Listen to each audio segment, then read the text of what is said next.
Palma. Oh, Oh, pass. That's unfair, and Palma 7 points in the game. Janelle Fuentes. Delgado takes the shot and knocks it down. Maloria is open. 3-point. Goodness! Face a jumper by Robin Celis. Caballero has time. Now it gets hard to also turnaround jumper. Oh my goodness.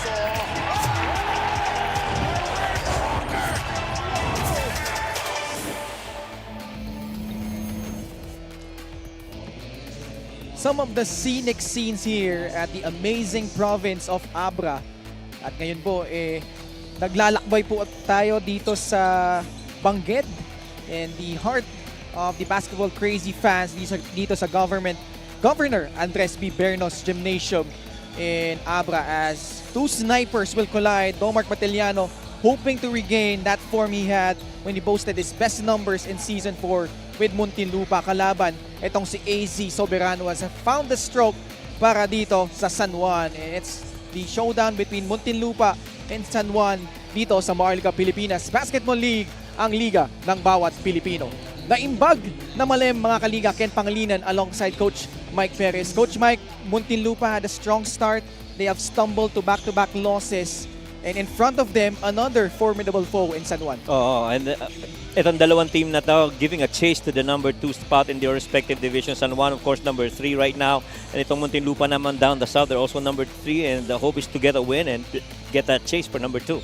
And you're watching us live on the official Facebook page and YouTube channel. At live din po tayo ngayon kasalukuyan sa Solar Sports. And syempre hindi lang tayong dalawa ang kasama nyo.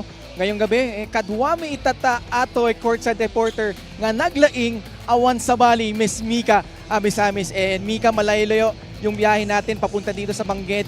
Kumusta naman yung kalagayan ng San Juan and Muntinlupa? Maraming salamat, Ken. Coach Mike, sisiguraduhin kong titignan ko kung anong ibig sabihin nung mga sinabi mo. Pero sigurado ako makukuha ko yan. But you know what? Napakasaya, no? Dito sa loob ng Coliseum, mararamdaman mo na excited na talaga yung mga tao for our third game. Pero sa ngayon, napakaganda rin itong laban na to. And of course, with Zamboanga winning, having that great performance against Nueva Ecija, it's safe to assume, no, na medyo na-hype up at na-excite ang mga team sa South, and one of which, syempre, itong Muntinlupa at the third spot. Special mention dito kay Kantimbuhan. Sabi niya, grabe talaga ang performance ni Kuya Roy dun sa larong ayon na sana makapag-inspire sa kanya dito, no? At syempre, itong si Sarangay, sabi din niya, ang ganda ng depensa ni Kawilan at ni Credo dun kay Rob Celis. So sana nga, no, maging effective yung pagka-excited nila dun sa larong ayon. At speaking of Sarangay, excited din siyang makalaro. Ang dati niyang team, no, na ang San Juan Knight at makamatch up ang kanyang kuya na si Dexter Marquez. Sabi niya, naku, alam mo, napakadami naming memories dito sa team na to, at dahil nga pinag-uusapan natin ng mga big men, kung mapapansin nyo, no, sa mga top teams sa North, makikita natin na medyo kulang sa power itong San Juan Knights pagdating sa frontline. Kaya naman marami na silang kinakausap na big men, pero kung sino daw ang mga yon, ay secret pa daw sa ngayon. Ken and Coach Mike. Dapat abangan yan. Of course, maraming salamat Mika for that report. And yun nga, yung shuffle in terms of the trade window is something intriguing for all of our MPBL fans. And syempre Muntinlupa hindi rin papauli dyan. Coach Mike, balikan natin yung kanilang last game, no? Binanggit na rin natin na dalawang sunod na pagkatalo yung kanilang natamo. And here against Jensen, contrary to that loss against Pangasinan, talagang slow start sila dito eh. Yeah, it was so slow a start that they never led. They trailed by as much, 23 points in their game. And no starter in double digits para dito sa Muntinlupa. I'm sure that's something that's a cause of concern para dito sa Cagers, especially right now they are a 2-game losing streak. Marvin Hayes had 13 off the bench, and Puroy Kantimbuhan also coming off the bench with 20 points. Just 34% field goal shooting. You know, they were minus 18 when it comes to rebounds, and because of that, they didn't have enough paints in the points. They were minus 12. In the fast break points, they were minus 15, failing to stop any fast break attack by their opponents.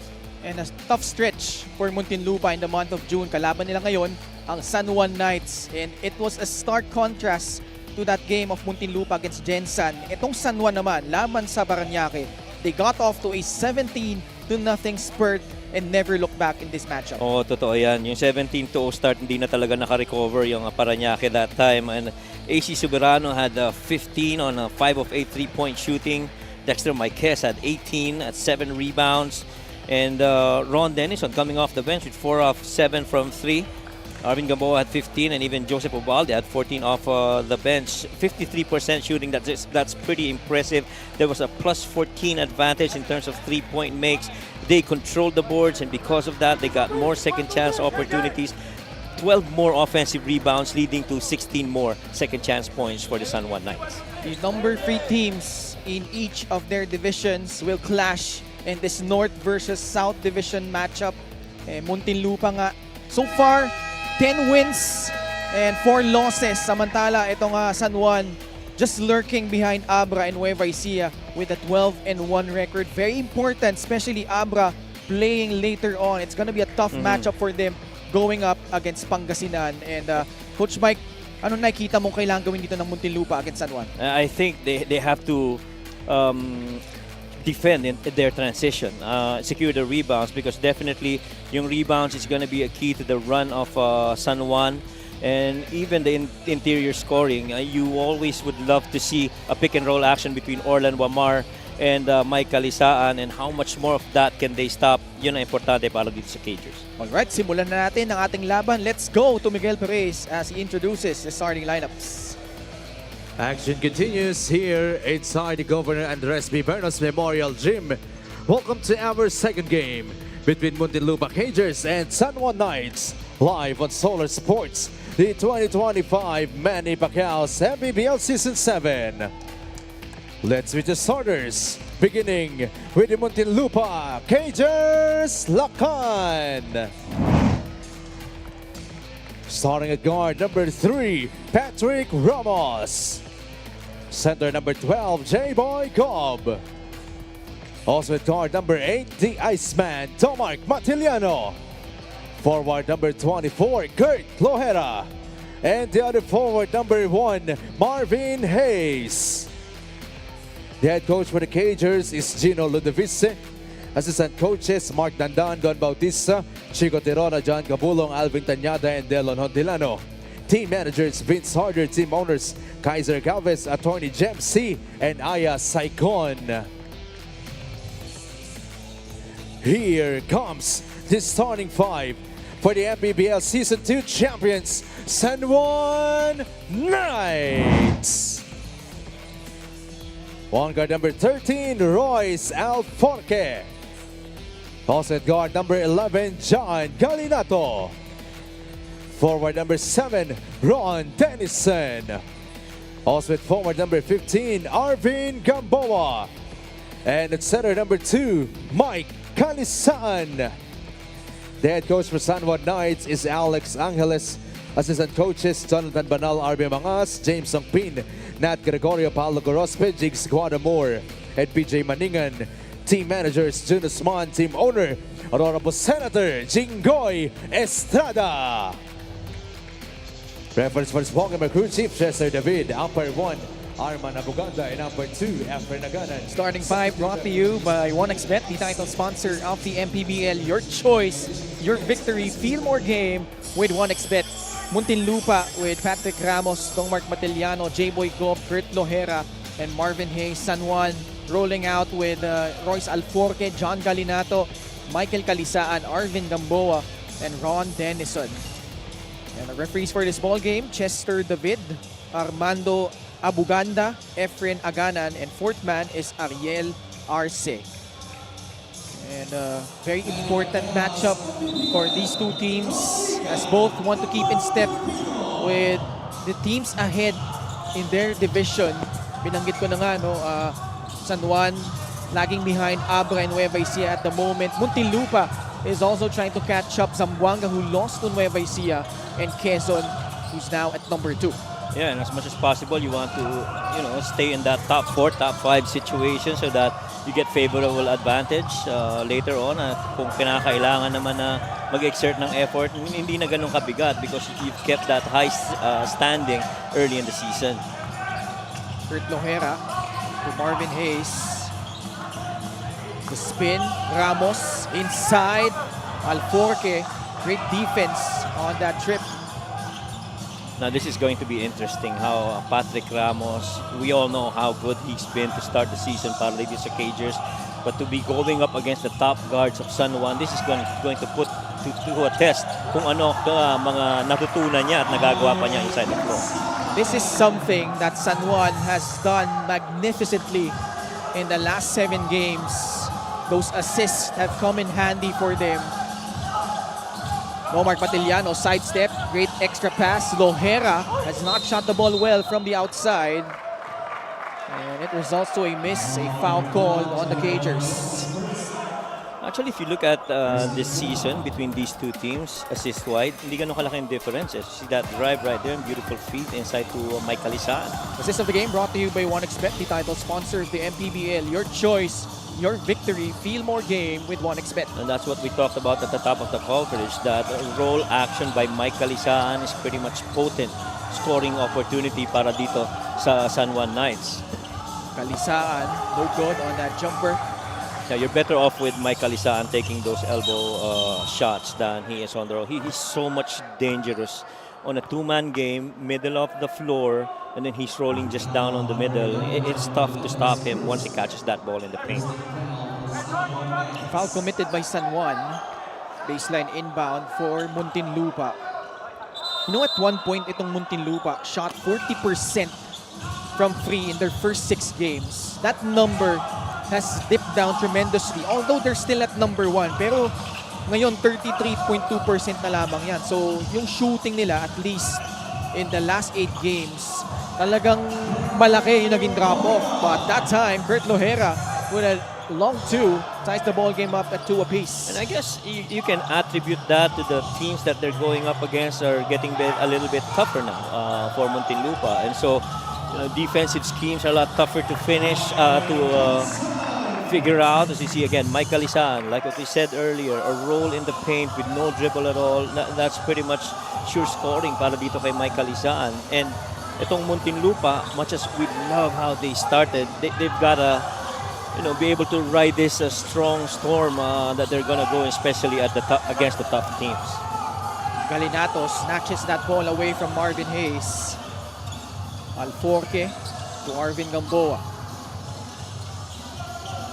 Denison receiving the pass. Posting up Tomark Matiliano. Denison. Great help defense, but Ron Denison recovers and scores. Wow, Ron Denison is really showing up here in the last games. He has scored more than 10 points in the last 2 games. He had 10 against Valenzuela, and he got another 12 against Parañaque, which is pretty much the kind of player that Ron Denison is. He can score, he can defend, and so he's just a good rotation guy para dito sa San Juan. Sa loob na naman, Marvin Hayes. Muntinlupa having trouble finishing at the rim.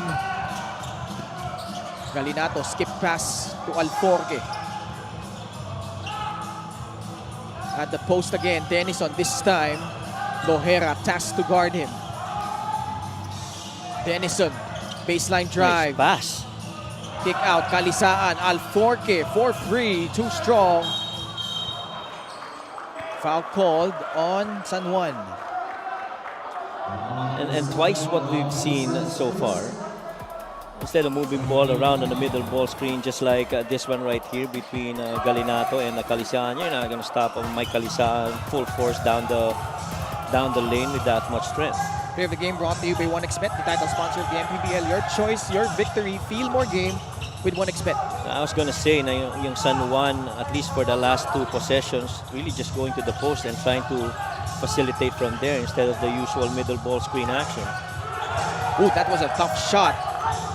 Well challenged by Royce Alforque. Ganda ng depensa ni Royce that time. Galinato whips a pass. Denison, extra feed. Alforque, they'll let him shoot. And Royce Alforque obliges, burying that free. And Ron Denison's patience paying off that time. He already had a shot, but he saw that close-out incoming, and he had to feed that hockey pass over for Royce to finish that 3 instead of him. Pocket pass. Marvin Hayes recovers. J-Boy Gob right there for the stick back. And Muntinlupa, so far, I think they're the #1 in terms of offensive Yes. rebounding. So that I feel is one advantage on the stat line that Muntinlupa should go to. They got to be continuously, aggressively crashing the offensive rebound. Samantalang ito naman San Juan, to avoid that, they got to box them out. They're actually an excellent rebounding team, itong Muntinlupa. Denison, 2-on-1 fast break, fakes off. Oh, yeah. J-Boy Gob for that basket. Good move by Ron Denison, and so far, it's been impressive here to start the game for San Juan. 4 early points for the former FEU Tamaraw. J-Boy Gob can't knock down that free. Running start for Ron Denison. Approaching the 4-minute mark of the first period. Alforque puts it on the deck. The teardrop. No go. Lohera with another board. If you're Muntinlupa, you just have to stick with it. They've been getting good looks. They've been running some good offense like this one. Ramos, who fires a free and buries that one. That's a shot that he definitely needs. Of Patrick Ramos. 5 times already this season, he scored, 10 or more points. The most being against Valenzuela with 16. But the last 3 games, scoring's been down. And his points per game has been sliced in half in the last 3 games. Floater ni Ron Denison pumasok, but he fell down on the floor after making the shot. So numbers advantage for the guys in white. Ramos, reverse layup high off the glass. No. Denison remains on the floor here. Looks like he's hurt bad. Been down there for quite a while. Here it is. Ooh. Hindi naman sadya. As Marvin Hayes was landing. Inadvertent. Shaking up a bit, but regaining his senses, Ron Denison. Yeah, he has to be subbed. Oh, he's not happy.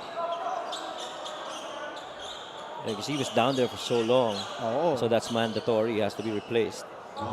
Cranial Viloria now comes in for Ron Denison. Ron Denison, that's right. Hindi niya nagustuhan yung pagkakatama sa kanya doon ni Kuya Marv. Pati rin siguro yung nilabas siya dahil he was actually doing real good to start the game before he got hit on that face. AC Soberano ay nasa loob na rin, maging si Orlan Wamar para sa San Juan. Wamar inside, the layup does not work. Raf Flores with the defensive board. Puroy Kantimbuhan also in with Mark Sarangay. Lohera on the left side. Back to Puroy. Kantimbuhan laban kay Orlan Wamar. Shot clock again an issue. That pass off target, turnover against Muntinlupa. You see how defensively that screw has tightened para dito sa San Juan Knights. They've really made it difficult for Muntinlupa to execute anything there. Fast break of the game brought to you by Extreme X-Pop.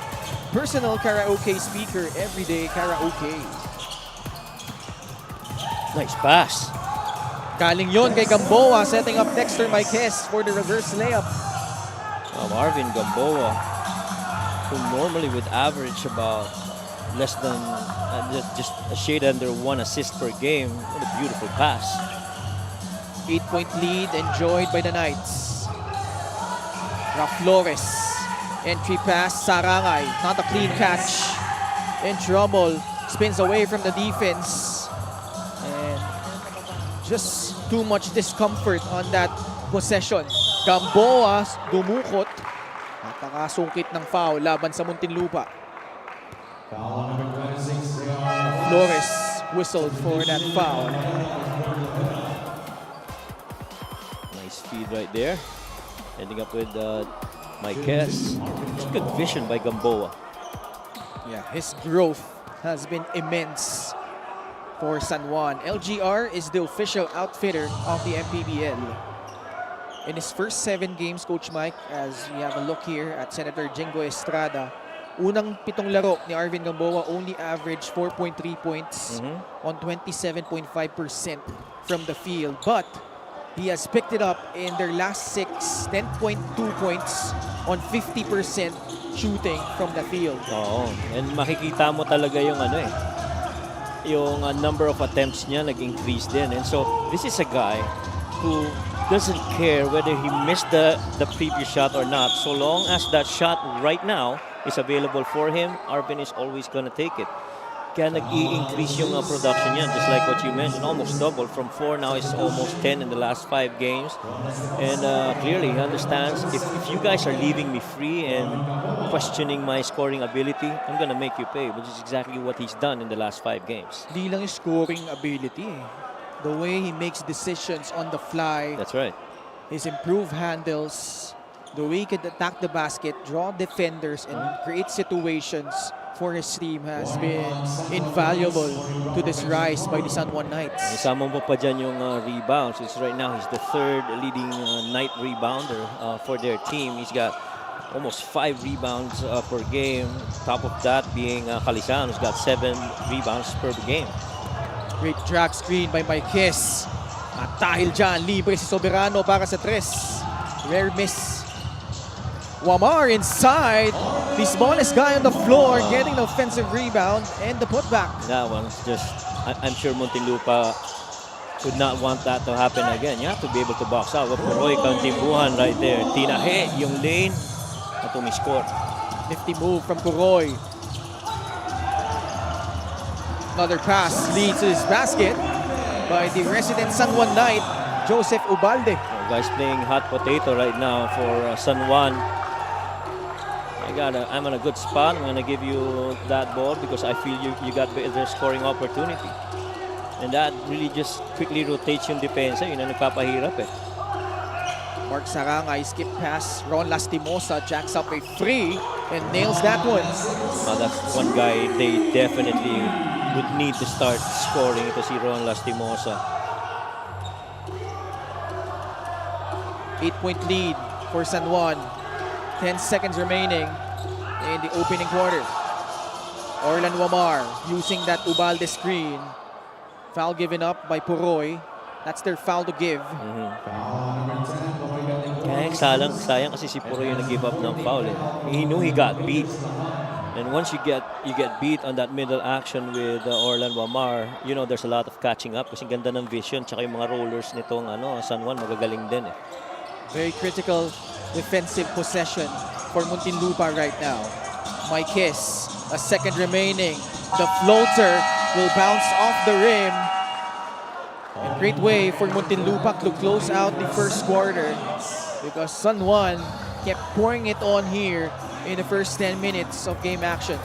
And so far, the disparity's been a lot of ball movement and better shot selection para dito sa San Juan. They are shooting right now at 50% versus only 40% for Muntinlupa. And so it's got to be a little bit better scoring if you're Muntinlupa.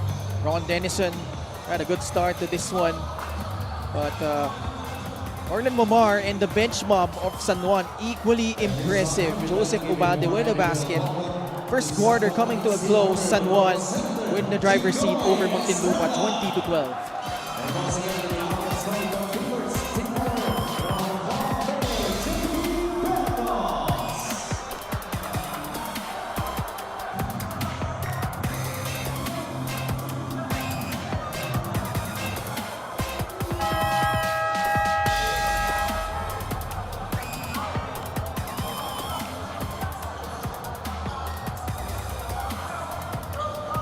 Next 3 games of the San Juan Knights on June 19 against Pasig City, on the 26th versus Pangasinan Heatwaves, and on July 12 kalaban nila ang Quezon City Galleries Taipan.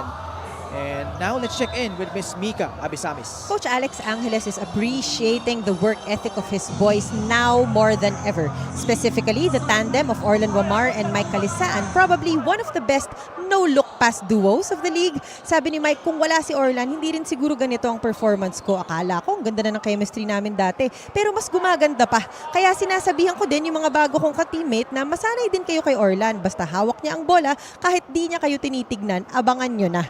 Sabi naman ni Orlan, with the system of Coach Alex, although still asked to shoot pag open, talagang more orchestration siya this season. Pero sinasanay pa daw niya ang sarili niya pag hindi si Calisaan ang tatanggap. I guess other no-look pass tandems for me are Gabo and Mabulacan Pangasinan. Kayo ba? Sino pang naisip nyo? Kaya Coach Mike? Coach Mike, ikaw sumagot niyan.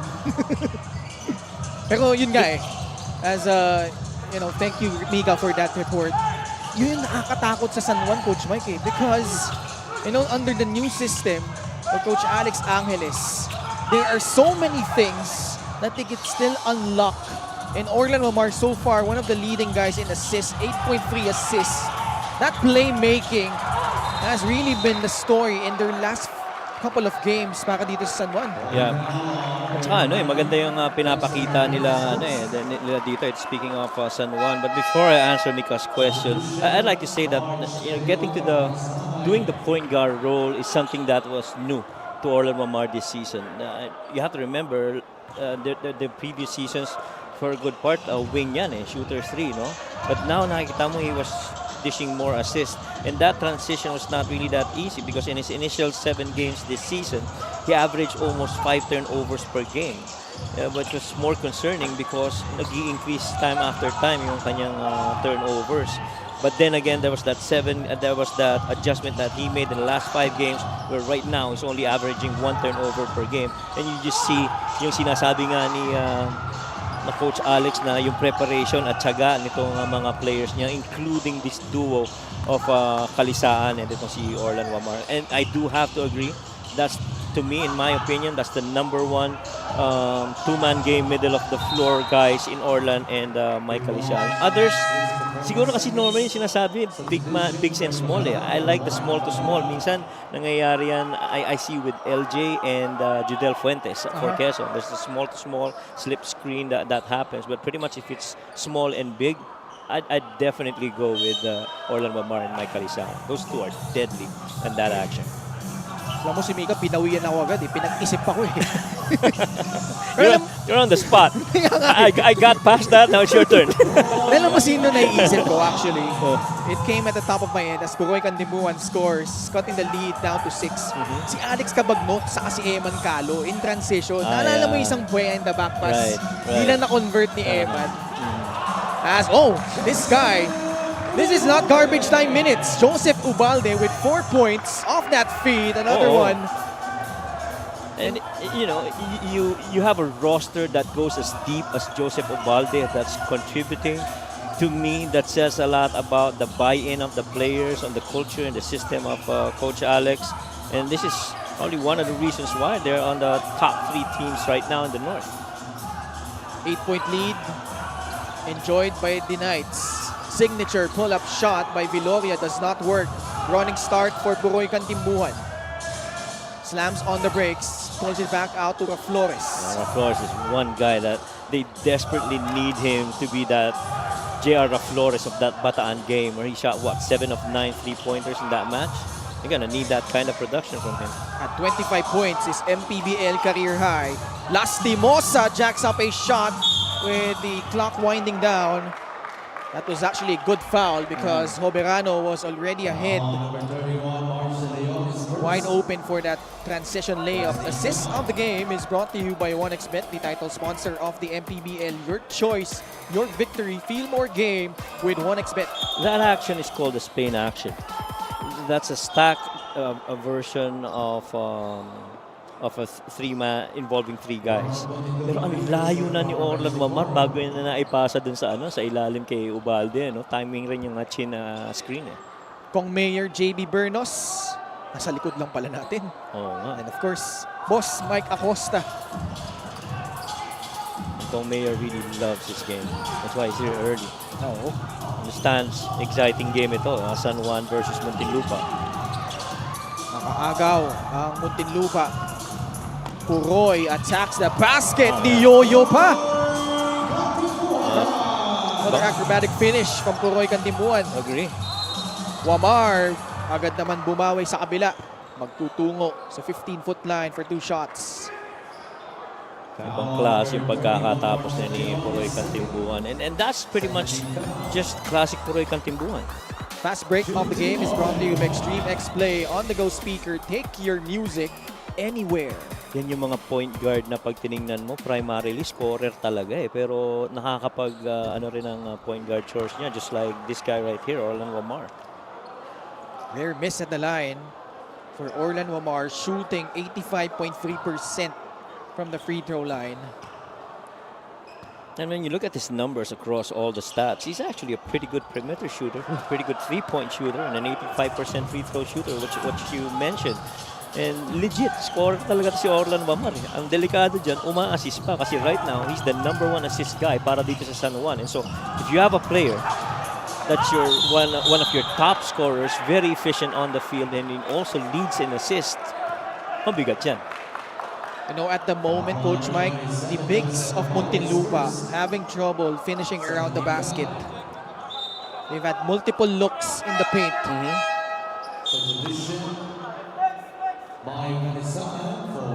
With almost 4 minutes gone by. Quality minutes para kay Kuya Joseph Ubalde. Oh, no. Bad pass. Marquez. Inanay na para sa kanya yun. Alam mo, yan ang unique, in my opinion, dito sa kombinasyon ng Marquez at Kalisaan. You know, stocky, mid-sized, pero can run the floor. Yeah. Yung klase ng mga big men na meron itong San Juan. Kaya naman, hindi ka nagugulat na nasa top 3 sila in today's game. If you have a big that's very mobile and strong enough to absorb physicality inside the paint, then you know you've got a good big man. What's hard if you're Muntinlupa right now is San Juan is playing at the pace right now that's really relentless. Right. Agree. And you can't afford to have, you know, unforced turnovers like this because they are gonna make you pay. And in terms of points of turnovers, itong San Juan is actually ranked number 8 at 16.5 points per game, where itong Muntinlupa is ranked number 15. Back pick, Soberano catches, fires. Got fouled while taking that three-point shot. Tingin ko dapat lang na binantayan talaga ng host yun kasi mabigat ang kamay ni AC Soberano, lalo na lately, ano? Yeah. AC Soberano, as we check out here, the mix-up. As a result, poor closeout by Ron Lastimosa. AC Soberano, tingnan mo yung numbers niya. Nung first 6 games, only 2.2 points. 3 3-pointers total on 14.3% field goal shooting, 21.4% from free. But in his last 7 games, as this free throw brought to you by Extreme Appliances, ang subok at kompletong appliance brand ng Pilipinas. Boy, it's been night and day. Last 7 games niya, 10.7 points, 3.1 frees, 22 frees total on 54.3% overall from the field, but from free, 55%. Oh. Alam mo, yung last 2 games ni AC Soberano, which really is scary if you're going up against San Juan, he's hit 11 of 18 attempts in the last 2 games, which is exactly the 55% that you mentioned earlier. Very dangerous sa AC Soberano. No return after the short break, lamang ang San Juan ng 11 puntos.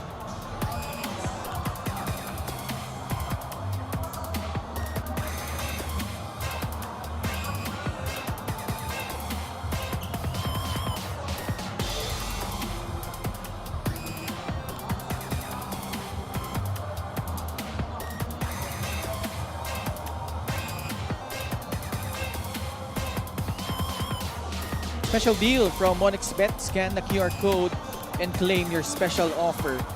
San Juan had a balanced attack on offense in their win against Parañaque, but one of the 5 guys who scored in double figures, Dexter Marquez, 18 points, 7 rebounds, 63.6% from the field, 75% from the line. Pretty much an efficient outing para dito kay Dexter. Oo, totoo yan. And if he continues to perform this way, and you tandem that with the kind of shooting that AC Soberano has done so far, mabigat. Pong Mayor, JB Bernos. Ang kanyang kupunan ay nais makakuha ng panalo laban sa napaka-tikas din, napakakalaban nila in the North, the Pangasinan Heatwaves. That's later on after this match between San Juan and Muntinlupa. And to keep that home streak going. Running for their 5th win overall at home. Nico Panganiban, kakapasok lang, nakakuha agad ng steal. Isa pang dapat bantayan ng mga kalaban ng San Juan dito. Nico Panganiban has yet to unlock his game here. with this new system of Coach Alex Angeles. You see how dangerous that last action was. You initially saw a two-man action between Dexter Marquez and Orlan Wamar, but lurking underneath Mike Calisaan, who was ready to roll under. Di lang lumusot talaga yung pasa, pero pretty dangerous action right there. Concerning if you're Muntinlupa, because that's potentially another 2 points for them. Good thing for Muntinlupa, Kurt Lohera there to poke that ball out of bounds. We have another timeout with 5 minutes and 12 seconds left. San Juan with the lead.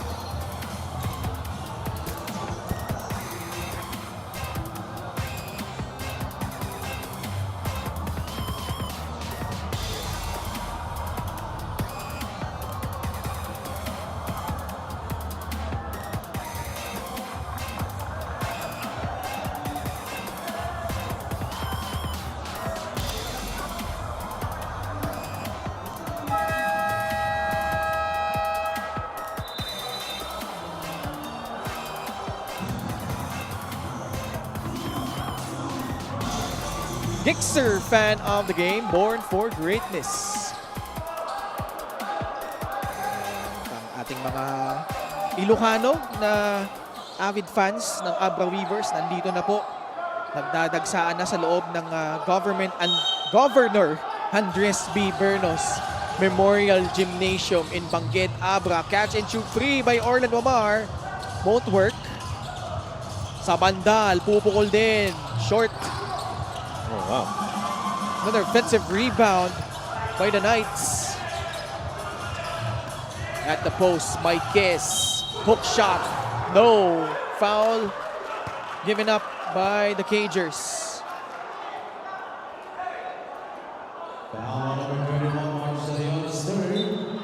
And Coach Gino Ludovice immediately flashing out the letter C sign with his fingers.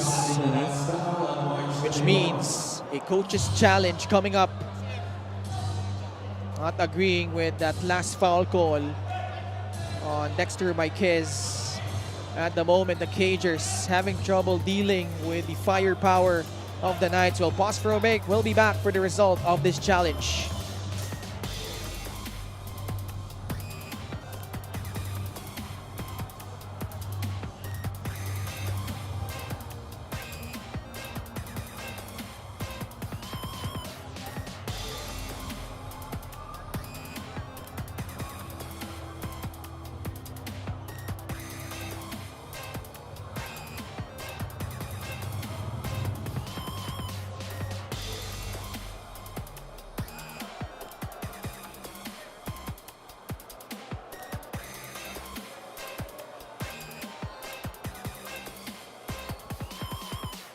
Upon review, the challenge was successful. There was no foul. Successful challenge from Coach Gino Ludovice. Coach Mark is certainly happy after that one. He's equally happy na nakabalik na si Coach Gino rin, no, to help him out. But Coach Mark did his thing while Coach Gino was away. Yeah, not enough. Di marginal contact yun. Not enough. Si Coach Gino kasi took masters eh. Yes. And I think Coach Mark, as the interim head coach in Coach Gino's absence, picked up 3 wins. Yeah. Of course, obviously, his late father, Coach Ricky, is certainly proud from the heavens. Definitely. That's right. But right now, it's been San Juan taking it right to Muntinlupa. If you're gonna allow Dexter Marquez and Calisaan pretty much a no dribble finish that close to the paint, malamang score na yan pag ganun. Sobrang lapit eh. They gotten used to that middle action, picking pop, pick and roll. Pero that close, katulad niyang situation na yan, mahirap pigilan. Kantimbuhan laban kay Orlan Wamar. Look at that defense. Peel-off defense, no? Oo, kita mo na kagad eh. Well, first, Orlan refused to get screened. And he just stayed right in front of the screener. And he forced Puro on that left side of the floor, to which underneath, Mike Calisaan was ready to peel off in case Orlan got beat. Di lang halata, masaya si Senator Jinggoy sa pinapakita ng San Juan ngayon. Oh, yes. Clearly. Lakers doesn't lead for the Knights. Bumunot na si Coach Gino. Utoy Abarcar coming in for the Cagers. March De Leon. Now Abarcar at the post against Orlan Wamar. Abarcar spins. Turnover again against Muntinlupa. And did you see that defense again? Orlan Wamar got beat of that baseline curve. Who was there to help? Another Knight. Peeling off his original man to help out a beat a teammate. 6-1 disadvantage if you're Muntinlupa. 5 more turnovers. Nico Panganiban. Bumubu pa sa ere for that left-handed finish. Alam mo ito si Nico Panganiban. You understand he can score so much more than how he's doing this season. And so the mere fact that he's still with the Knights, alam mo magkakaroon ng punto yan na mag-contribute yan, especially I feel in the playoffs. Lastimosa off on that 3-point shot. Marvin Hayes, One more. wala pa din. Another foul called on the Cagers. Pero nakita mo how frustrated Marvin Hayes was. Play of the game brought to you by 1xBet, the title sponsor of the MPBL. Your choice, your victory. Feel more game with 1xBet. Got past 2 defenders and finished it off with the left hand high off the glass. Ganyan po kagaling si Nico Panganiban pagdating sa mga sitwasyon na ganyan. And alam mo kung bakit na-frustrate kanina si Marvin Hayes sa offensive rebound na yun at nagkaroon ng foul? Because that really is their very first offensive rebound for the game. And so, man, tayo isa sa mga top pagdating sa offensive rebounds. Tayo ang nangunguna dyan. Hindi tayo makakuha ngayon because of the really good coverage in the paint by the Knights to secure the defensive rebound and start a run on their end of the floor. Napangit si Senator Jinggoy. Sen Jinggoy is always very animated every time nakukuhanan siya ng ating cameraman. And it's just another, guy that loves his basketball. Lead has ballooned to 17. Muntinlupa Look at that. having an offensive drought. Abarcar. Villapando on him. Turns the corner. Abarcar draws a foul. Good attack to the cup. Nothing middle of the floor for the San Juan Knights. The moment you get to that side action, be it a side ball screen or a solo guy on that side, you're not gonna get middle of the floor. Bagong hairdo para kay the muscle man, Vic Manuel. Magandang labanan niya mamaya. Siyempre. Coach Mark Dandan, Coach Gino Ludovice seeking answers right now. And I'm sure a lot of the Abra fans are also looking forward to see the Muscle Man in action live here in their very home gym.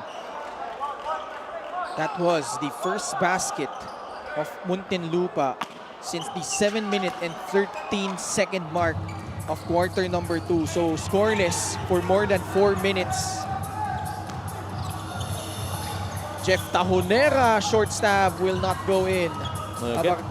Again, you saw that very similar action, Ken. Yung curl under. At that time around, Tahonera was the one who went to that and actually got a good shot at them. Abarcar pull up. Nakakuha na naman ng foul. So Francis Abarcar getting quality minutes here. This is a good ploy by Coach Gino to try and see if they can milk something out of that Utoy Abarcar and Orlan Wamar action down below. Different type of guard. Utoy Abarcar compared to Roy and Patrick Ramos. Tsaka sanay to back to the basket si Utoy Abarcar. He's comfortably done that his entire playing years. But a split again at the line, 2 of 4. 33-18, San Juan with a 15-point lead. Orlan Wamar rejecting the ball screen. Met by Andre Flores. They swing the ball around. Panganiban can't hit that free. Abarcar with another rebound. Utoy. Getting past Orlan Wamar. May sundot, may foul. A little bit of second motion right there between Abarcar and Villapando.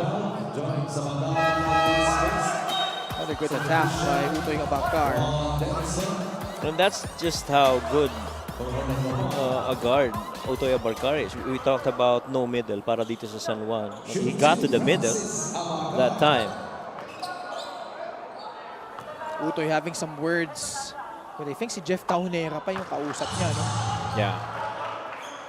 And Jeff Tahonera pretty much an experienced basketball player, many-time pro, and he just wants to talk something to Utoy Abarcar. Tell him na relax lang tayo sa laro natin. Ha? Enforcer din yan eh. Oh naman. That time, perfect trip. 4 of 6 shooting from the free throw line for Francis Abarcar. And this is a good one right here. Full length of the floor defense. Lohera fell down. And Flores immediately running to the officials. Diniting nila 8 seconds eh. 8-second backward violation eh. Because it was at 15, right? Oo, 15 na eh. Teka. Pero nakatawid na sa half court. Ball was in It's a front. technical foul on Muntinlupa. Technical foul on Muntinlupa Rangers for improper bench decorum, second infraction. Second time they committed that improper bench decorum violation. They were contesting that supposedly an 8-second backward violation was Already called on Yeah. San Juan. So Bandal will shoot the technical free throw. O kasi nasa 15 na yung oras na, even the clock right now is still at 15. That's what they were saying. Muntinlupa, just 2 field goals in this quarter. Both from Puroy Kantimbuhan in the early stages. 34-20. Good. Good steal, but bad pass by Lohera. Denison for free. Lohera snatched down his 5th rebound. Abarcar steps into a free. Bounces out. Muntinlupa just having trouble putting in the ball in the basket. Right. 26% shooting from the field. Panganiban. Sabandal pulls it back out. 8 seconds left on their shot clock. Denison. Libre si Panganiban para sa 3. That one rolling out. The Cagers dodging a bullet. Under a minute to go here in quarter number 2. Lohera. Andre Flores catch and shoot. Not even close. Yeah. You're getting stops, but you gotta convert the other side of the floor. This zone has actually slowed down San Juan. Supalpal ang inabot ni Kenneth Villapando. Yeah.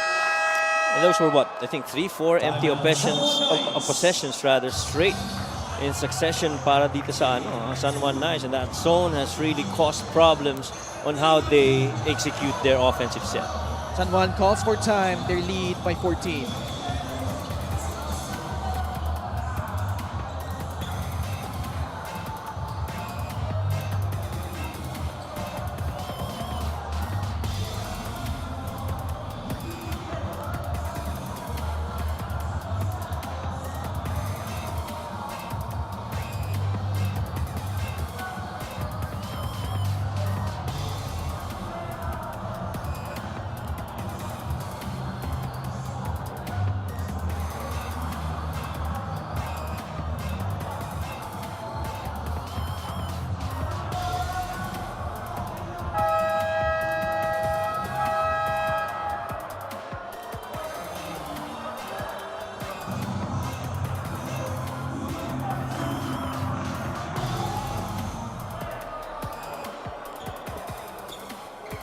Back with us here inside the Governor Andres B. Bernos Memorial Gymnasium in Bangued, Abra.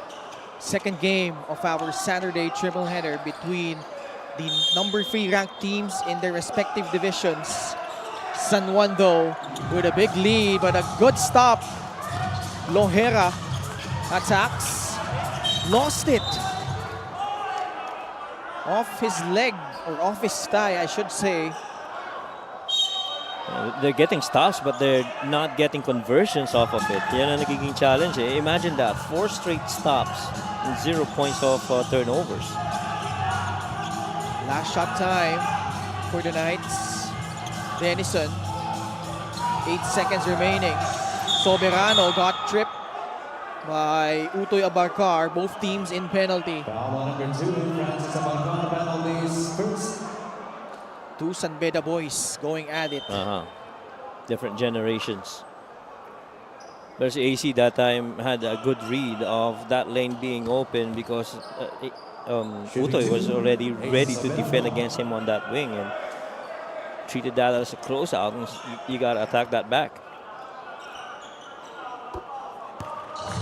From what I understand, a new father, ito si AC Soberano, di ba? Yeah, I think you told that story also, no? Hindi, si ano yata yun, si Sid. Yung report ni Sid. Yeah, yun. yung report ni Sid. 2-4-2 at the line. Yeah. Muntinlupa will use their final timeout of the half. 5.4 seconds left. And they're behind now by 16 points, 36-20. Well returned after the short break.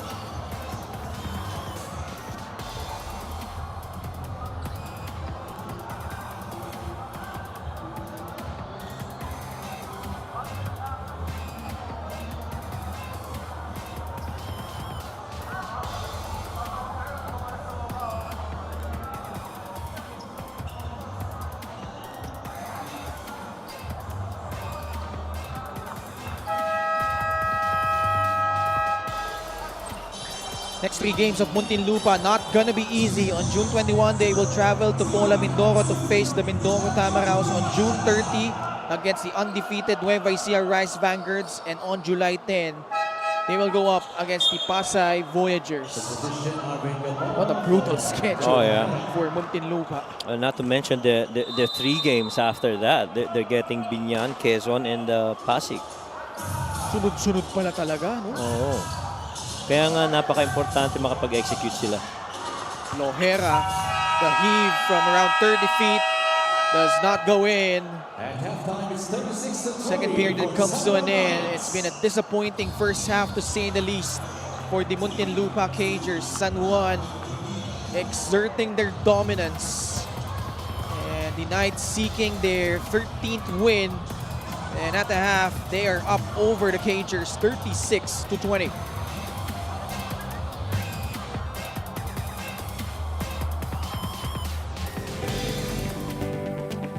I came from nothing.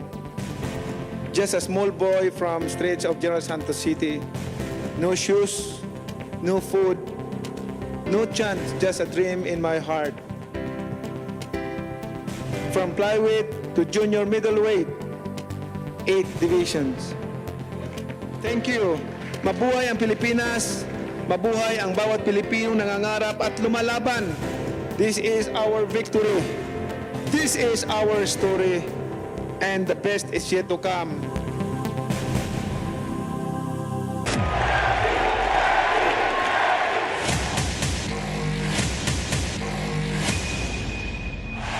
Manny Pacquiao is annihilating Oscar De La Hoya's.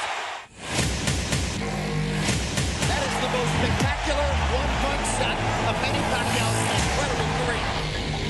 And he fights his way off and goes down again. Straight left lands for Manny. Does he have Cotto in trouble? Manny Pacquiao is a storm.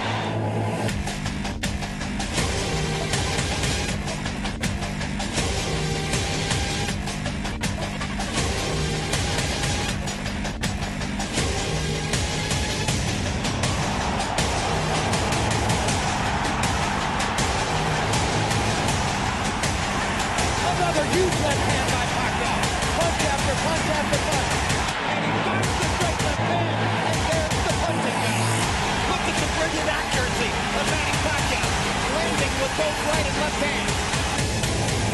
This is why we use the word sensation.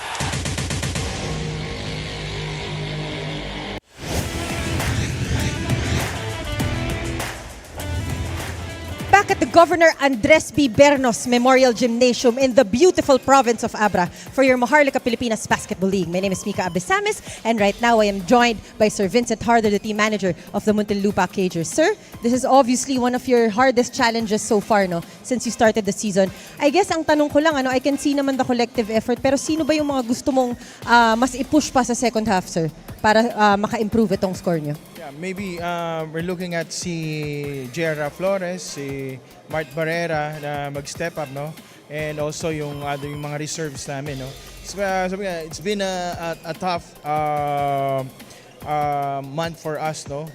Malalakas na nakakalaban naming team, but we're up for the challenge, no? So, yun nga, siguro a little adjustments on our defense, and ganun din siguro yung let's maging confident lang kami taking the shots, no? I think makakabalik kami this game.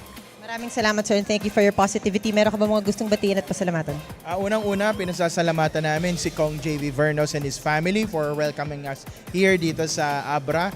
Maraming salamat po, sir, and our team owners, Kaiser and Grace Galvez, Mayor Jem C., Boss Ayas Icon, Governor Dong Padilla, and our sponsors, Lakas ng Camarines Norte, Paramount Logistics, GMC Foundation, Preya Moto District, Agustea, Ship Manning, Elberg, Hope Spirits, Stella Athletics, Tito Rex, Alvarez Families, and ganun din yung kaibigan ko si Jerome Barbosa and his family, ganun din yung wife ko si Dailin, Theodore, and Via, mga pamilya ko sa Manila. And maraming salamat po sa mga taga-Abra for welcoming us here. Maraming salamat once again, the team manager of the Muntinlupa Cagers, Sir Vincent Harder. Magbabalik po ang Maharlika Pilipinas Basketball League.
At the half, we have a 16-point lead by Muntinlupa over San Juan, 36-20. And Coach Mike, pretty much San Juan clicking on all cylinders. But what's more impressive here has been how they've held Muntinlupa to only 20 points in the first 2 quarters. Yeah. And Muntinlupa actually getting their shot attempts. Kung titingnan mo, 33 versus 32, that's a typo right there.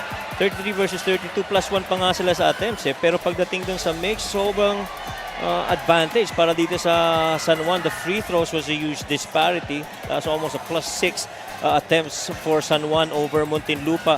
The assist though, that's the crazy stat. That's plus 15 in favor of San Juan, which is reason why there's only 3 players that have not scored on the roster at the end of the first half para dito sa San Juan. And the inside points pretty much dominated. All those screen actions, all those rolls, all those offensive rebounds have resulted in points in the paints to which the San Juan Knights have really made good use of leading up to this score at the half. Puroy Kantibuan scored the only 2 field goals in that second quarter for Muntinlupa. Total of 6 points to lead the team. Kabarkar came off the bench, made all 4 free throws. 3 points apiece for Ron Lastimosa and Patrick Ramos. And for San Juan, kalat yung scoring, Coach Mike, ibinanggit mo, no? How almost each and every player has contributed to this cause by the Knights. Oh, agree. And you look at their shooting percentage. Man, the lowest percentage from the field is 33%. That's a 1 out of 3 attempt para dun sa mga players na yun. But you know, it was just so good a ball rotation, total team offense para dito sa San Juan Knights that allowed them to be up by 16 at the half. And the 3 players that have not scored are Cranial Veloria, John Galinato, and Jeffrey Tajonera. Everyone else, at the very least, had a point in the first half. San Juan almost matching their average in assists already. 23 assists in the first 2 quarters. They're number 9 in that department. 23.2 assists per contest. A steal by Barrera. Good sign if you're Muntinlupa. Puroy Kantimbuhan can't handle the basketball there. Galinato sets his feet, fires, it's good! Now there's 2 other players that haven't scored yet. That's Cranial Veloria and Jeffrey Tajonera. Alam mo kung anong mas concerning dito if you are a Muntinlupa Cager fan, is that players like Andre Flores, Marvin Hayes, Francis Abarcar, Mark Sarangay, Domark Matellano, Mart Barrera, J.R. Flores, and March De Leon have not made a field goal despite the attempts that they've taken. That's better execution though. J-Boy Gob able to slip and score. Galinato going for back-to-back. That one way off. Offensive rebound for Mike Calisaan. And a basket and a foul. 3-point play opportunity coming up.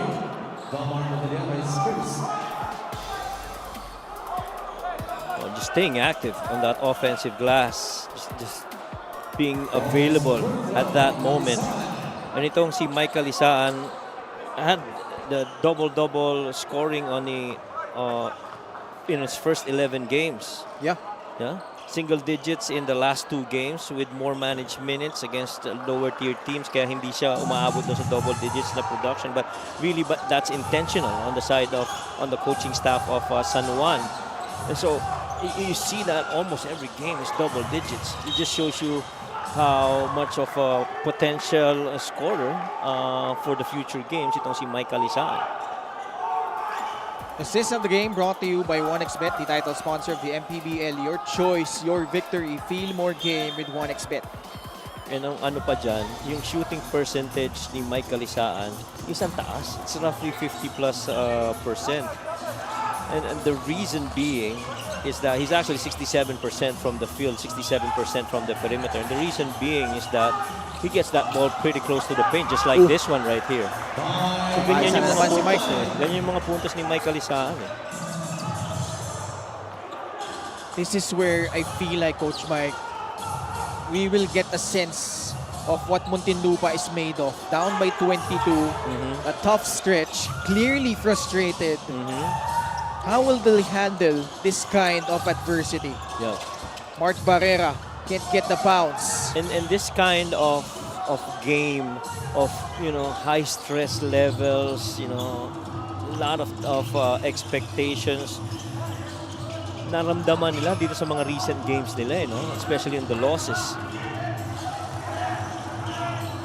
Ron Denison getting to his spot. Alforque with another offensive rebound. Fires a free. Off the mark. Fourth chance for San Juan to get a basket. 3 consecutive offensive boards. Alforque, the floater off the glass and in. And Domar just kept on sagging off Royce Alforque, waiting for that pass, but Royce just kept his head high, scoping who's the best, the least guarded guy. He found himself to be that guy, and so he took it. Man, Puroy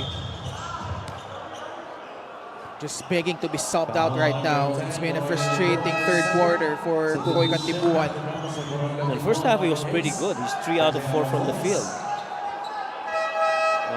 for his 6 points. But right now, it's really the defense that's frustrating. Itong si Puroy Kantibuan. So what happens is the coaching staff is forced to bring in Francis Abarcar, who, in my opinion, has done a good job in his stint earlier, latter part of the second quarter. Let's see how that backcourt combination will foray here. Abarcar and Patrick Ramos. 46-22, Alforque forcing the issue. Oh, he gets the basket and a foul. Just everything clicking for San Juan right now. And this is a different version of Royce Alforque that we're seeing. He is normally good for about 2.9 points per game. And this time he's very aggressive going to the cup. Coach Mark livid on the sidelines right now for the Cagers. He thought there was a traveling violation, should be called. Tingin niya, laban dito ay Alforque, who muffs that bonus free throw, but it's still a 26-point lead for the Knights. Mark Barrera. Ramos floats it up, short. One and done for Muntinlupa. Oh, Kalisaan free. What a pass from Royce Alforque. Exactly what we were talking about. Mike Kalizan will get his ball inside the paint, and so it's easier for him to score. A 28-point advantage by San Juan. J-Boy Gob for free. Much needed basket for the Cagers. And so far, J-Boy Gob has hit a couple of shots from the field here in the third quarter. He's got 7 right now. Gamboa. Denison lobs it up. Abarcar breaking up that play. Bounce pass to Marvin Hayes in transition. Mark Barrera finishes strong. Gets fouled here. Chance for a 3-point play opportunity for Muntinlupa. Now that is one guy they definitely need to score. Fast break of the game brought to you by Extreme Cool Air Conditioners. Ang Extreme Magpalamig free installation for split-type air conditioners. And it's tough to imagine that Mark Barrera, who normally would average 9 points per game and make 7 attempts, has not attempted in the entire first half. Yeah. It's been up and down for Mark Barrera. Yung consistency hasn't been there so far. Yes. And somewhat expected for a young player fresh off college. Because he had a strong start to the season. He had an impressive debut. 18 points. And he had a couple of games where he scored 20-plus points twice. 23 against Manila and 21 against Quezon City. Gotta hit this. Barrera recovers, pulls up. Can't get it to go. Numbers here for San Juan. That. Fast break opportunity. Ron Denison pupukol sa 3. Malakas. Better job by Muntinlupa holding San Juan to 1 shot. Barrera attacks. Draws another foul. Yeah, I like that energy of Barrera on this last 3 possessions that he got involved. He's got to be more aggressive in attacking. 3-point shot brought to you by Extreme, your one-stop shop appliances. Yeah, that one was a good ploy. They keep on drop coveraging the big man with the ball on the top. Speaking of San Juan, and so J-Boy Gob, at some point you got to take that shot. This is where I feel J.R. Flores, if he's going to shoot really good, would be favorable para dito sa Cagers. Right now, it's been tough for him offensively. Barrera empty on that trip. But Muntinlupa playing a little bit better. Still a long way to go.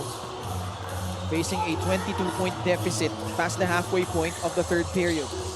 San Juan like a well-oiled machine moving that ball around. Libre si Gamboa para sa tres. Denison with the defensive rebound. Yung breakground sa depensa nagiging problema ng Muntinlupa. Because here, off a miss, not in position to get the defensive rebound. And that's all because the Cagers are forced into long closeouts. Because there's a lot of 3 attempts that's taken by the San Juan Knights. They've taken, what, 17, 18 attempts from there. And so you have to close out long because alam mong may potential na pumasok yung mga tira nila eh. So facing San Juan is already a daunting task in itself. But the way they've been methodical in just breaking down itong depensa ng Muntinlupa has been astonishing. Oh, again! What a pass! The cut by Kalisaan leading to the basket. You see that? That's what I was talking about. Every game that I get to cover San Juan, that's how he scores. Middle action on a roll inside the paint, pocket pass, or either a back pick for a pass of a spin or stack action. That's where he scores a lot. And he's been so efficient from there that he's shooting 67%. Rare turnover by Orlan Wamar. Can Muntinlupa take advantage? Lloyd Cabegin. Good shot. Too strong though. Cold off the bench. But I like that he took that shot na hindi nag-hesitate. And now he gets the block. So far, good showing here by Lloyd Cabegin on those last 2 instances. And the Cagers are going to need that energy from Lloyd. Play of the game brought to you by 1xBet, the title sponsor of the MPBL. Your choice, your victory. Feel more game with 1xBet. Well, first, Orlan Wamar pulled out that defense towards him on the left side of the floor. Cranial replaces him from the top. They took on Cranial with Kalisaan as the roller. And just good decision makers, both those 2 guys, and made a play out of it.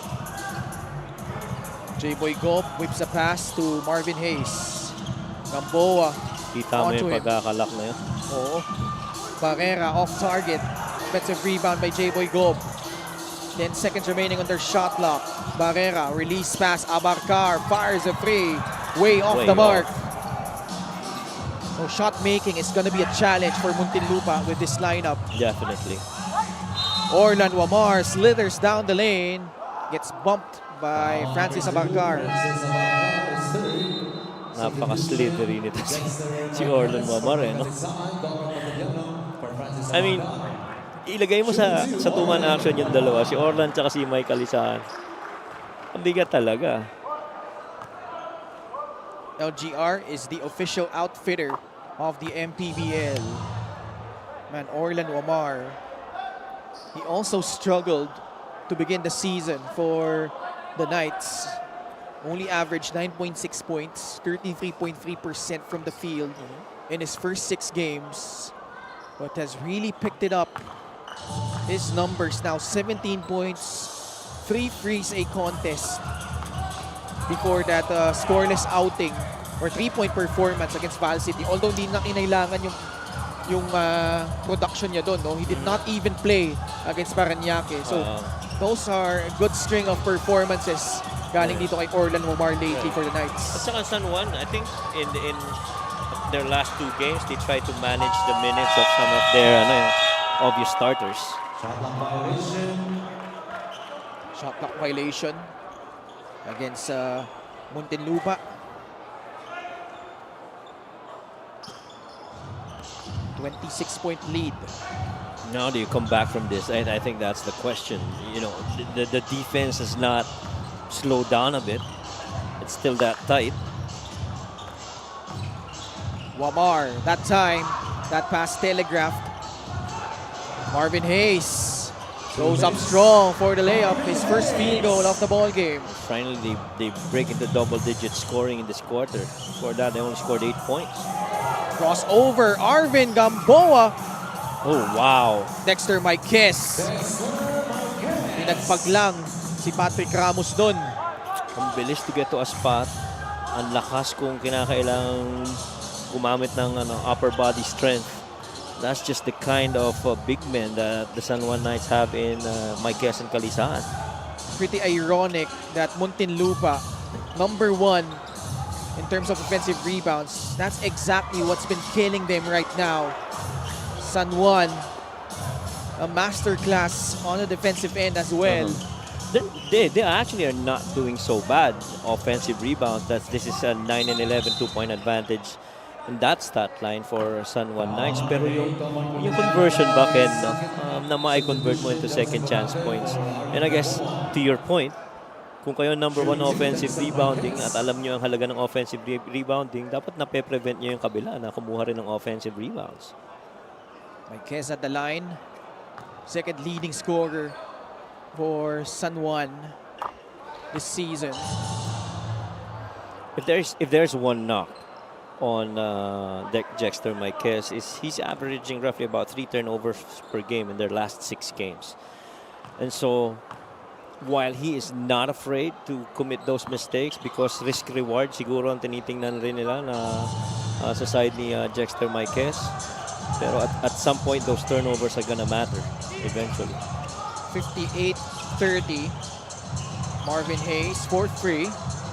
Rebound by Orlan Wamar. Wamar steps into a free. Off to the right. Atiliano has struggled here for the Cagers.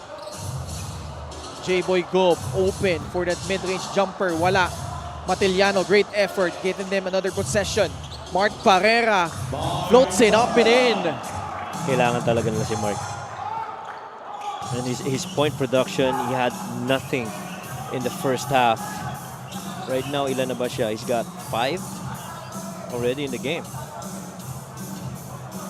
About a 3-second differential between shot and game clock.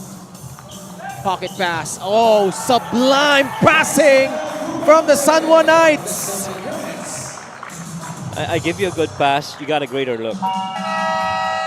Exquisite timing and close to perfection are the San Juan Knights in this ball game, taking it right to Muntinlupa, who look helpless in this game between the top contenders in their respective divisions. Highlights of the game brought to you by Sip Plus, the official hydration partner of the MPBL. Elevate your hydration. Well, this just continues to be a play of a lot of force and a lot of fluidity on both ends of the floor for the San Juan Knights. All those screens, handoffs, assists, rolls, really just name everything. They've done it in this quarter and it's continued so far in this game. San Juan Knights just dominating so far over Muntinlupa, a 28-point lead heading into quarter number 4.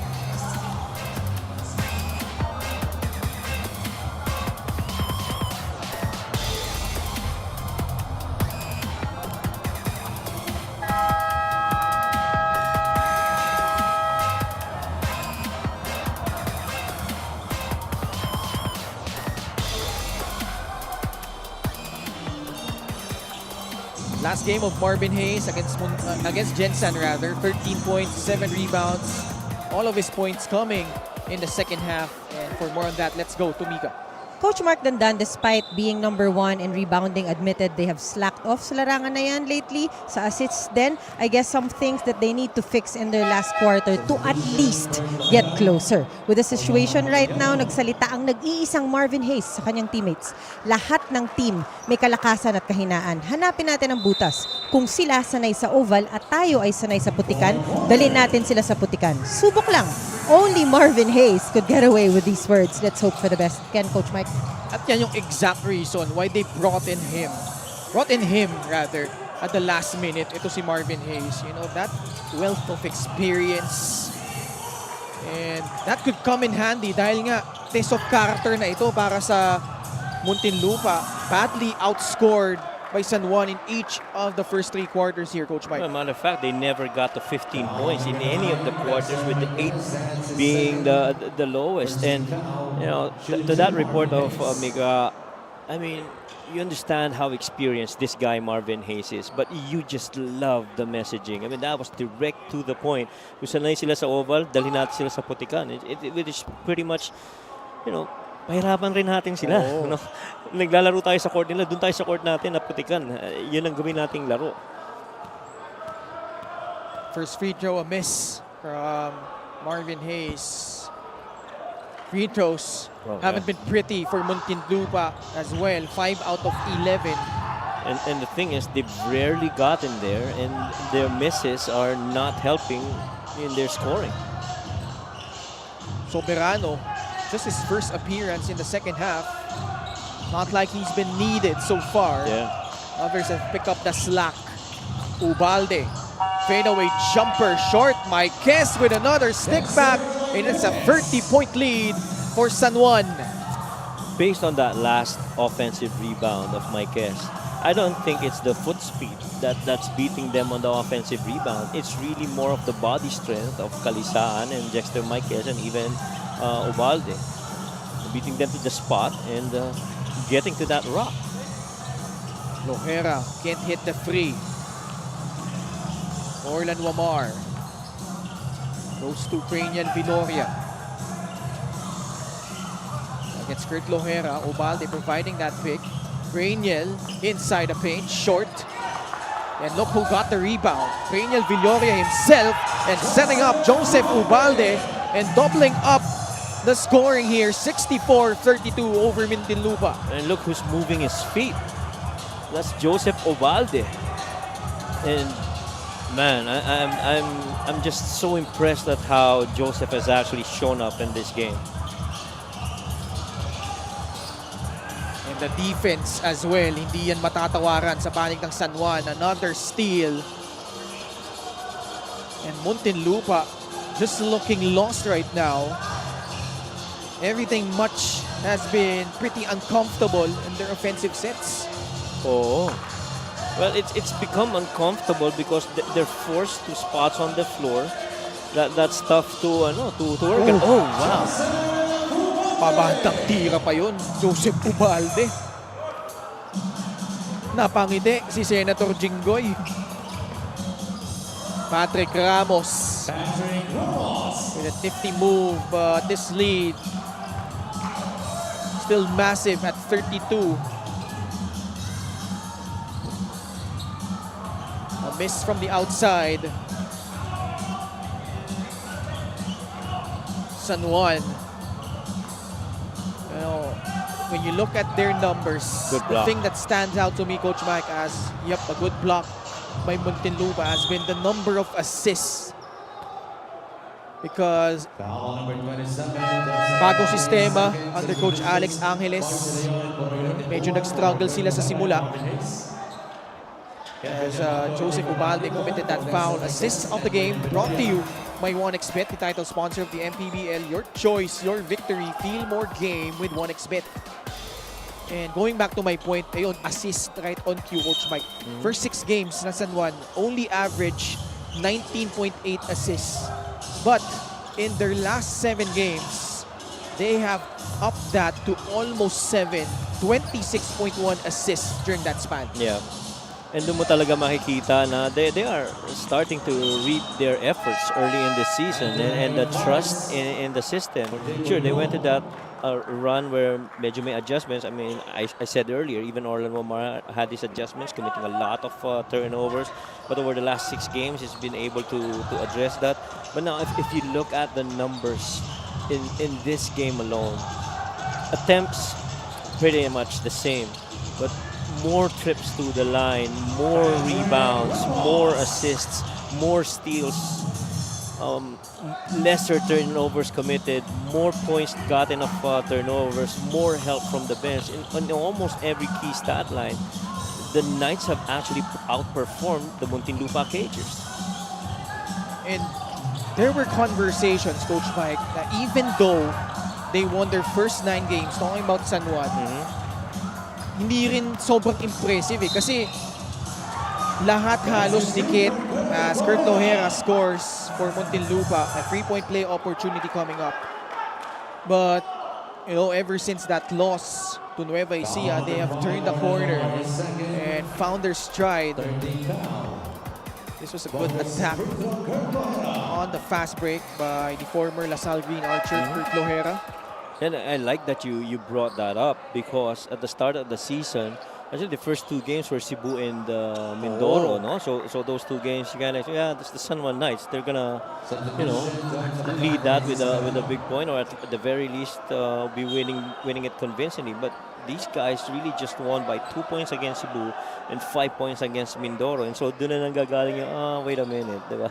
Parang hindi ganun ka-strong yung start ninyo. And even Coach Alex has mentioned a lot of kumbaga patience in their execution, really leading up to where it is now. Free throw of the game brought to you by Extreme Appliances, ang subok at kumpletong appliance brand ng Pilipinas. And part of the question mark was when they got to the big teams, speaking of Rizal and Pasay, they really only won by 1 point. And so dun na yung, pero medyo iffy, no? But right now, these guys are showing us that the Knights system under Coach Alex Angeles is really working very well for them, especially here mid-season.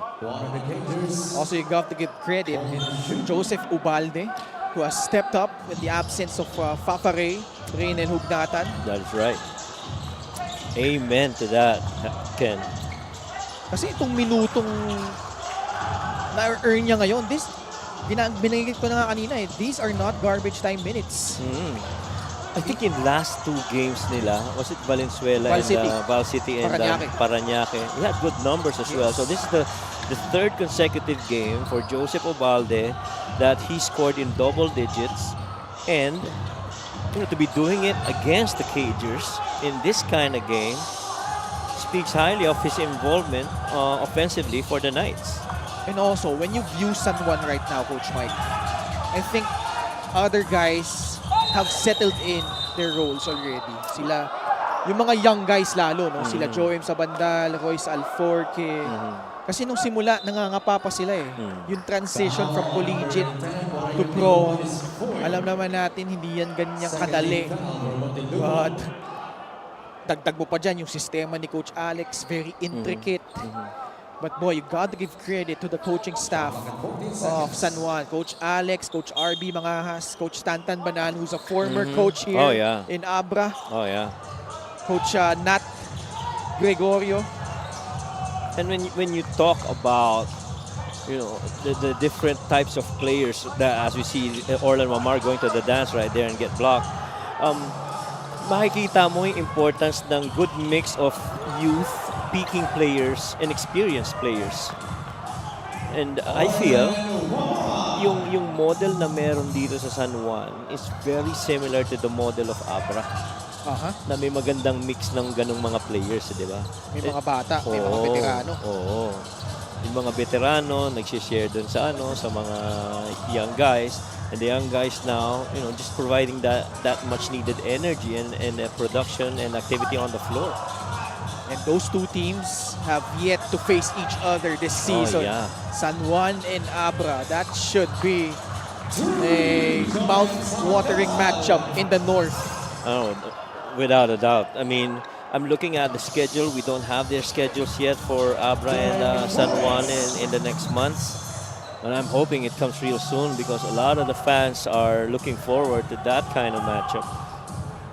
71-41, 30-point lead for the San Juan Knights.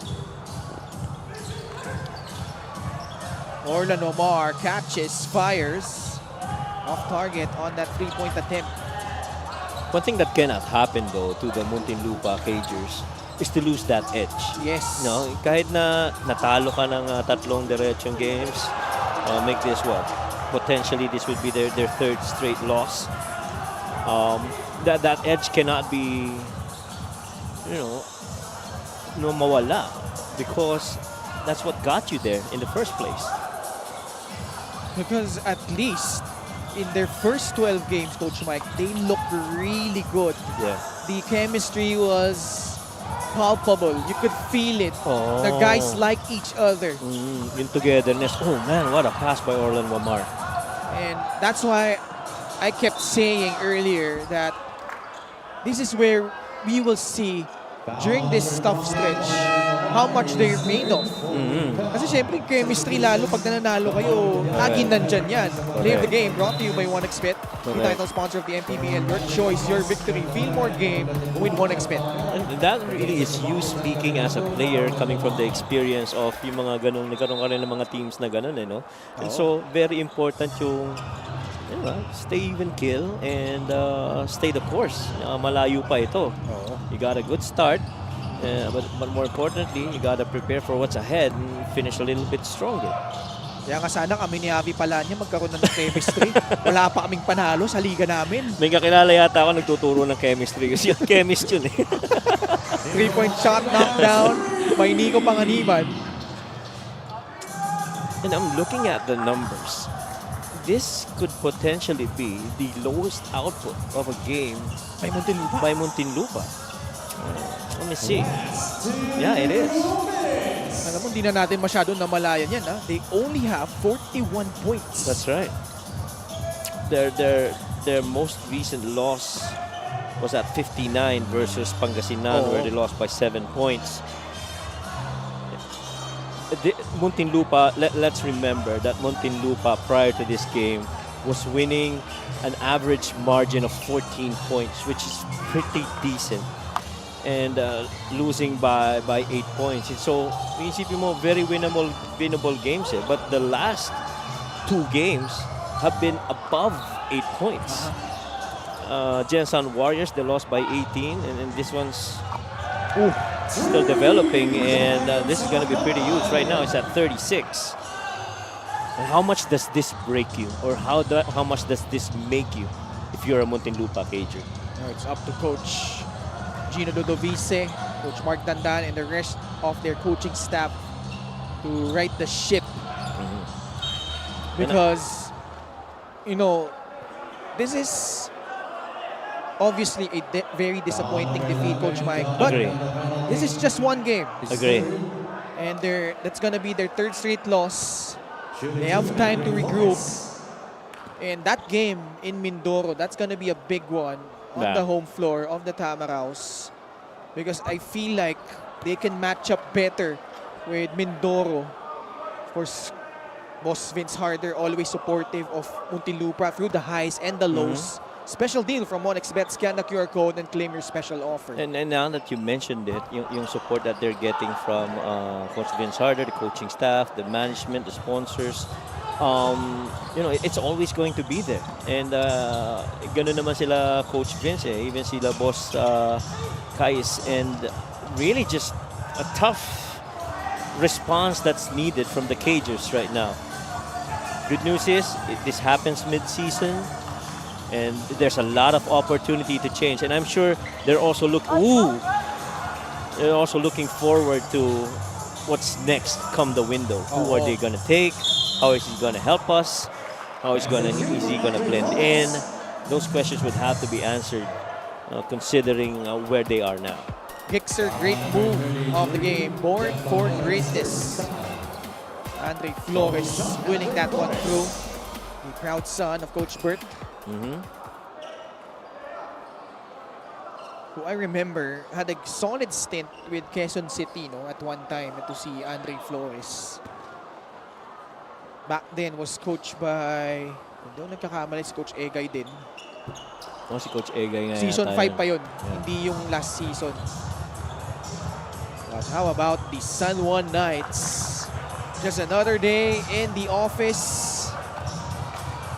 And putting on a masterclass here in the battle of the third-ranked teams in the North and South Division. And the guys from the North prevailing by a huge margin. San Juan booking their 13th win in 14 outings, handily beating the Muntinlupa Cagers. Yeah, and I think how these guys are going to respond on the next games that's coming is going to be crucial. Different profile teams that they'll be going up against. Mas mahirap para sa Muntinlupa, a little bit lighter para dito sa San Juan. Best player of the game brought to you by 1xBet, the title sponsor of the MPBL. Your choice, your victory. Feel more game with 1xBet off the bench. Business as usual for Dexter Marquez. Yeah, 12 points and a 5 of 7 shooting after going 6 points and 4 rebounds at the half. He ended the game with 12 points, 7 rebounds, 3 assists. And really, it's more of the efficient shooting at 71%. Senator Jinggoy Estrada exchanging pleasantries with some of the people in Abra together with, of course, Kong Mayor JB Bernos. And that's our final score. 43 for the Muntinlupa Cagers, 77 for the very remarkable San Juan Knights. And they have moved up here with of course, the impending game of Abra later on against Pangasinan. Let's go courtside to Miss Mika Abisamis. Maraming salamat, Dex. Congratulations. Grabe, walang patawad, no? Itong game na to, credit din syempre kay Orlan tsaka kay Mike sa larong ito. Pero napansin ko talagang hindi nakadiskarte sa'yo si J.R. Flores. Binilin ba talaga to ni Coach Alex? Yung mga coaches namin, ang gagaling kasi sa mga adjustments. So, sumusunod lang kami at lagi kami go hard sa practice, kaya ganun.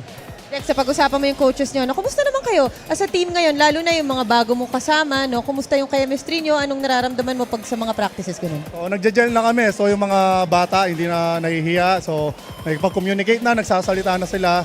Nakukuha na yung system ni Coach Alex, kaya ganun sa ni Sen. Maraming salamat. Meron ka ba mga gustong batiin at pasalamatan? Una, nagpapasalamat ako kay Lord. Binabati ko asawa ko, mga anak ko, mga biyanan ko, parents ko, yung mga kapatid ko. At saka salamat kay Senator Jingo Estrada, Boss Monching Talisayon, Boss James Go, Boss Dennis Abela, Go for Gold, Jeremy Go, 6'9 Pong Bar, Abella Industry, 1914 Athletics. Galing mo talaga. JSU Amosop, si Pastor Perdic, tsaka kay Kuya Pat, babalik na ng Dubai. Ingat siya, tsaka si Kit Tuason, ayun, tsaka si Pastor Perdic. Salamat, Dex Marquez, na mukhang maraming tropa, no? Dito sa Abra Weavers. This Player of the Game is brought to you by 1xBet, the title sponsor of the MPBL. 1xBet, your choice, your victory. Feel more game with 1xBet. Ken and Coach Mike. Maraming salamat, Mika. Congratulations to San Juan winning another one here.